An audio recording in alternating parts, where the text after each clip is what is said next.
અમરેલી જિલ્લામાં તલના ભાવમાં સતત ઉથલપાથલ સર્જાઈ રહી છે। અમરેલી માર્કેટિંગ યાર્ડમાં આવકમાં સતત વધારો થઈ રહ્યો છે।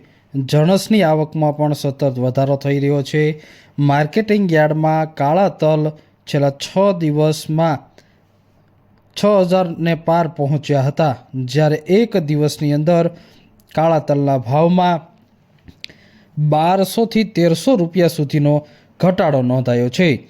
અમરેલી માર્કેટિંગ યાર્ડમાં કાળા તલનો ભાવ આજે 3390 રૂપિયાથી 4700 રૂપિયા સુધી બોલાયો છે। કાળા તલની આવક 10 ક્વિન્ટલની નોંધાઈ હતી। તો સાથે જ આજે તલ કશ્મીરીની આવક પણ નોંધાઈ હતી। તલ કશ્મીરીનો ભાવ 2486 રૂપિયાથી 2695 રૂપિયા સુધી બોલાયો હતો।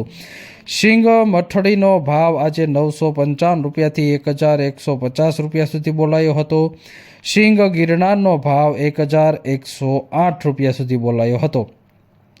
તો સાથે જ આજે અમરેલી માર્કેટિંગ યાર્ડમાં શીંગ મોટીનો ભાવ 800 રૂપિયાથી 1106 રૂપિયા સુધી બોલાયો હતો।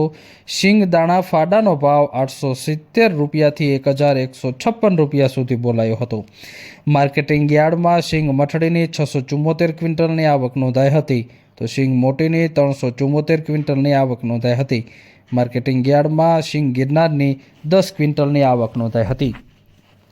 યાર્ડમાં સફેદ તલની પણ આજે હરાજી કરવામાં આવી હતી। અમરેલી માર્કેટિંગ યાર્ડમાં સફેદ તલનો ભાવ 1575 રૂપિયાથી 2230 રૂપિયા સુધી બોલાયો હતો।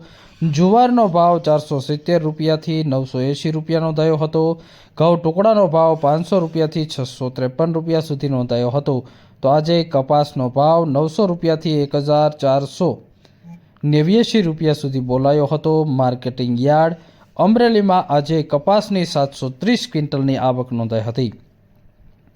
ઘઉં ટુકડાનો ભાવ 500 રૂપિયાથી 653 રૂપિયા, ઘઉં લોકવનનો ભાવ 489થી 630 રૂપિયા સુધી બોલાયો હતો।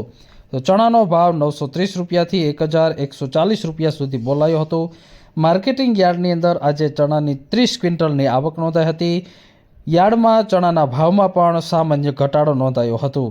સાથે એરંડાનો ભાવ 970 રૂપિયાથી 1213 રૂપિયા નોંધાયો હતો। જીરુનો ભાવ 3200 રૂપિયાથી 3750 રૂપિયા સુધી બોલાયો હતો। 17 ક્વિન્ટલની આવક જીરુની નોંધાઈ હતી। તો રાયડાનો ભાવ 655 રૂપિયા નોંધાયો હતો। 6 ક્વિન્ટલની આવક નોંધાઈ હતી। ધાણીનો ભાવ 1251 રૂપિયાથી 1400 રૂપિયા સુધી બોલાયો હતો। 15 ક્વિન્ટલની આવક નોંધાઈ હતી। અને અજમાનો ભાવ આજે 2430 બોલાયો હતો।